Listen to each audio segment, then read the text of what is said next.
ஐயனார் துணை சரியில்ல. அடுத்த வர எபிசோட்ல நம்ம வானதி இருந்துட்டு சோழனை பற்றி சொல்லிக்கிட்டு இருக்கிறபோது சோழனும் வீட்டுக்கு வந்துடுறாங்க. வரும்போது பார்த்தீங்கன்னா 2 வண்டி எக்ஸ்ட்ரா வேறு வந்துட்டுருக்கு. என்ன ஏதுன்னு பார்த்தா நம்ம சோழன் இருந்துட்டு வீட்டுக்காக ஒரு டிவியும் வாங்கிட்டு வராரு. அதை பார்த்த உடனே நிலா பயங்கரமாக ஷாக் ஆகுறாங்க.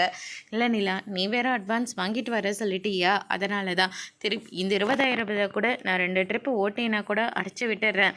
டிவி வாங்குறதுக்காக நம்ம சேர்த்து வச்ச காசு அந்த பக்கம் வீணாக போயிடுச்சு. நம்ம எல்லாரும் டிவி வாங்க போகிறோன்னு சொல்லிட்டு எவ்வளோ சந்தோஷமாக இருந்தோம்.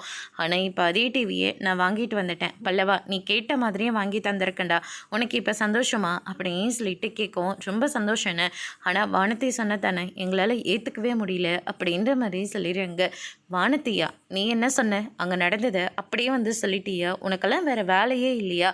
பண்டி என்னடா இதெல்லாம் அப்படின்ற மாதிரி சொல்லிக்கிட்டு இருக்காங்க.